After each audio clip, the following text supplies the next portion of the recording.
Savitri. Even the merciless Lord Yama is charmed by Savitri. This gentle, beautiful princess is admired by gods and kings, the rich and the poor, the young and the old. But when the shadow of death hangs over her husband, she is filled with courage spurred by her selfless love for him. She strives for a miracle with amazing success. Now let's get into the details of the story Savitri, the perfect wife. Long ago in the kingdom of Madra ruled a king called Ashwapati. He was a righteous king.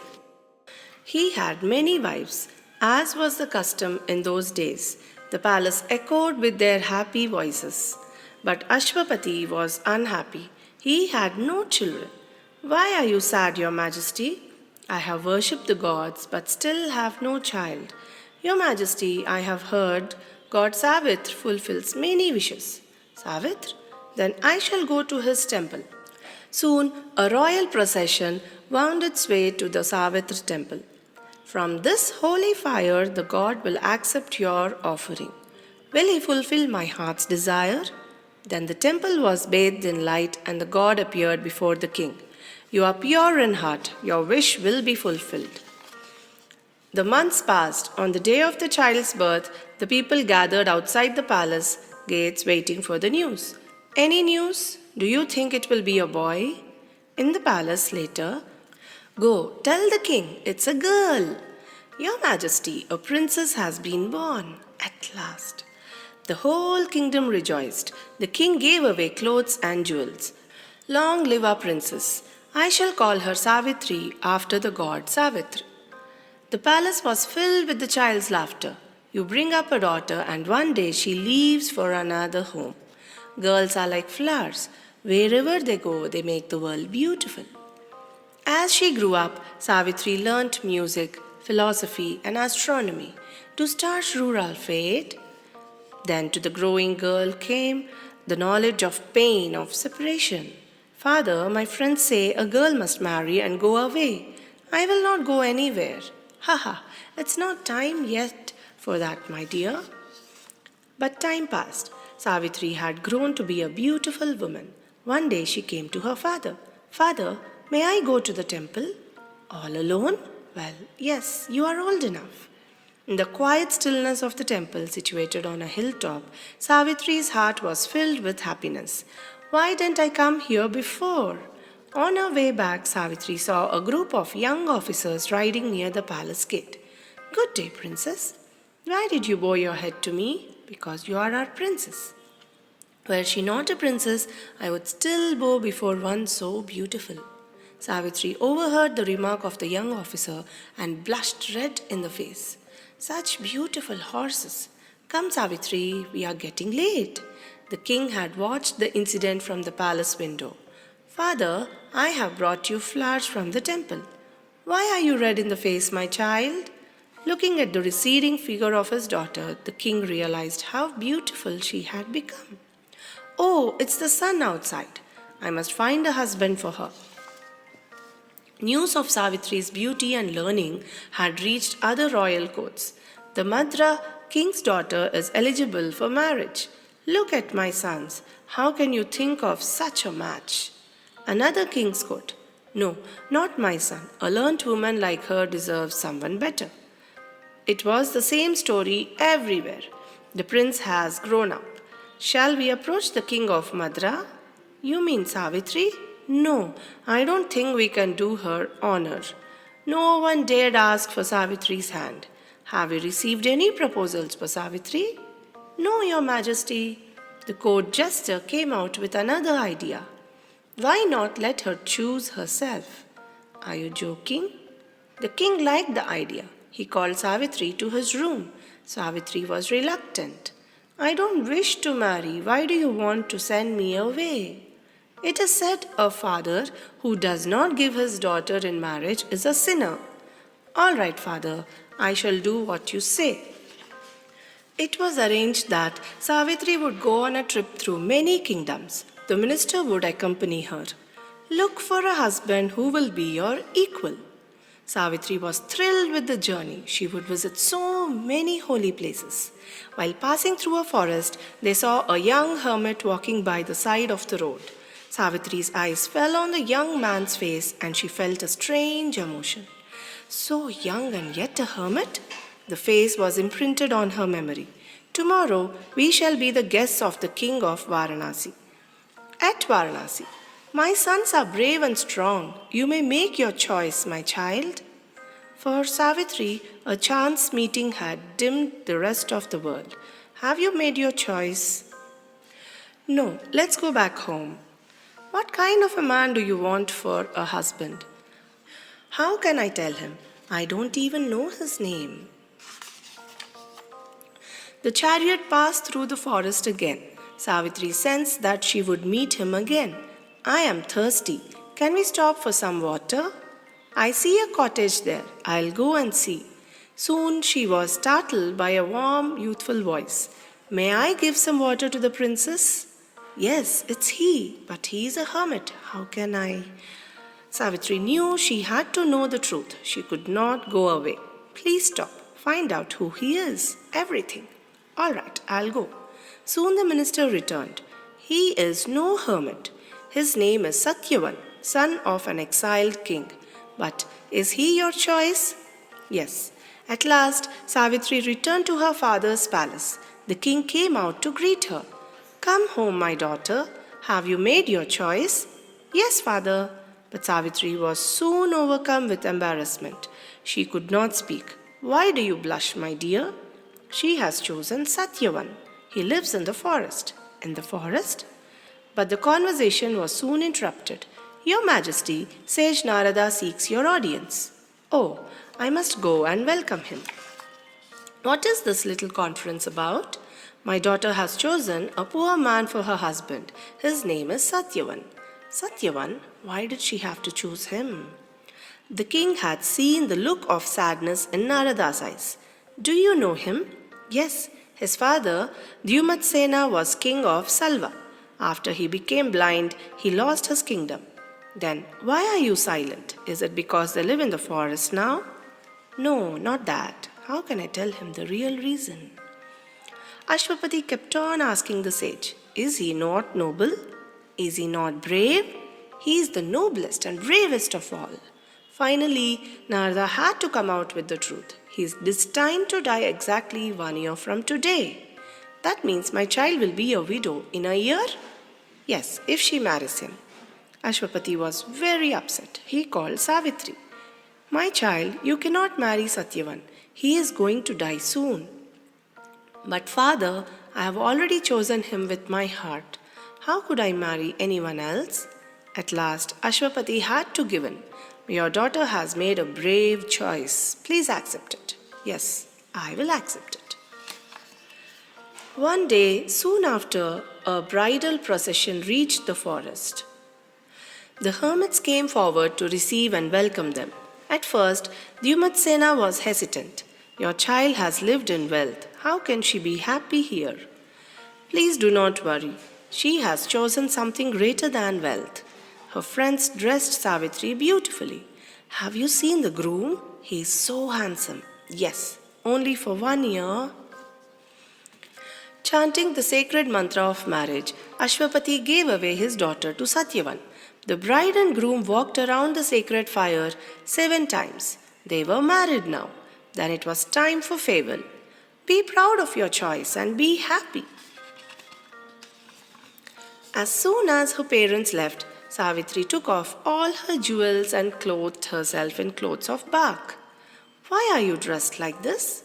You are a hermit. I am your wife. How else should I be dressed?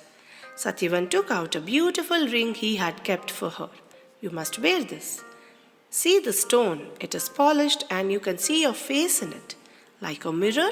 But why should I need a mirror? You have a beautiful face. Look at it.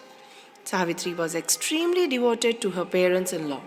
She looked after them like a dutiful daughter. It's late, my child. You must go to bed. Is there anything else I can do? As the days passed, a secret agony grew within her heart. What day is it today, mother? The 8th day after the new moon. Only 60 days more. At last, the year went by. 3 days before the fateful day, Savitri began fasting. But, my child, this is too hard a penance. Please do not worry, father, I can do it. On the last night, she could not sleep. Only one thought kept on haunting her. Tomorrow, my husband is fated to die. What shall I do? In the morning, please let me go with you today. Why, Savitri? I just want to go. All right, come with me. Her smiling face hid the agony in her heart. Satyavan was happy. But you must wear your anklets. I want to hear your footsteps. In the forest, Savitri's heart was full of anguish. The world is beautiful, but life is too short to appreciate everything. Savitri, why do you have such sad thoughts? Every second her heartbeats became louder. Every blade of grass smelled of lurking death. Aren't you tired? Do you wish to rest a while? No, Savitri, with you I feel no weariness. Will you pluck some fruit? I have to cut branches for firewood. Yes, I will. Suddenly, Satyavan's body was bathed in perspiration. Then a terrible pain shot through his limbs. Savitri! Oh no! Savitri ran towards her husband. Savitri, my limbs are losing all sensation. Let me sleep for a while. Soon Savitri's body became still. So this is the end. The forest around her had darkened. A heavy stillness filled the air. Savitri lifted her head and saw a dark figure clad in red, a crown shining on his head. Savitri was troubled, but she felt no fear. She wanted to speak to him. Who are you? Haven't you guessed? I am Yama, god of death. I have come for Satyavan's soul. My lord, I have heard your assistants do this job. Why have you come yourself? Satyavan was no ordinary person. He was pure. That's why I have come. Yama took out a small noose. He slipped it around Satyavan's body and started back. Savitri saw that Satyavan's face had assumed the stillness of a corpse. My beloved husband is dead. I have nothing left now in life. Let me follow Lord Yama. Savitri followed Yama from a distance. The tall, soft grass of the forest muffled the sound of her anklets. Soon they came upon a stream. Here too the water softened the sound of her footsteps. On the hard ground, her anklets filled the air with a mournful sound, which soon reached Yama's ears. The god of death paused to listen to the strange sound. Someone seems to be following me. Why are you following me? Where my husband goes, I too must go. Your husband is dead. You must go back. Not unless he gets his life back. You are asking for the impossible. But first, tell me why I should help you. There was a twinkle of amusement in Yama's ears. It is said, walking 7 steps together makes friends. I have walked more than 7 steps with you. Even the god of death was thrilled with Savitri's reply. You are wise. Ask for any boon from me except for your dead husband's life. Please give my father-in-law his sight and his kingdom. Yama was astonished that Savitri did not ask anything for herself. You must go back now. You can't come any farther. In life and death, I am wedded to him. I have to follow him. But he is lying there in the forest. You should arrange for his funeral. Why do you test me? What good is the body when the soul leaves it? Savitri's words filled the air like solemn music. Even Yama's steps had slowed down. Your husband's life is already taken. I am pleased with your devotion. Ask for 2 more boons. Savitri knew she could not ask for Satyavan's life directly, but she found a way. My father has no sons to carry on his line. Will you grant him sons? It will be done. What else do you ask? Please grant too that I have 100 sons. Your wish will be fulfilled. Thank you, Lord. Yama started to go. After a few steps, he turned to have a last glimpse of Savitri. Why are you waiting? How can I have sons if my husband is dead? She got me after all. Your devotion is unequaled. I give back your husband's life. In great joy, Savitri ran back to where Satyavan lay in the forest. He was lying there as she had left him, still motionless. Savitri had a doubt. Is he really alive? Why can't I see him breathe? Savitri knew that a polished stone becomes misty with a man's breath. She took off her ring and held it near his nose. Oh, he is alive! He is alive! Satyavan soon opened his eyes. How long have I been sleeping? The happy couple started for their home. Savitri's heart was filled with happiness. 100 sons, he said. Meanwhile, Dyumatsena had got back his sight. Why are you looking at me like that? Because I can see you. It's a miracle, my wife. But where is my son, Satyavan? Where is Savitri? They should have come back by now. As the worried Dyumatsena stepped outside, he saw a storm cloud at the edge of the forest. Is that a storm approaching? No, it looks like horsemen to me. The horsemen soon arrived. Dyumatsena recognized them. They came from his lost kingdom.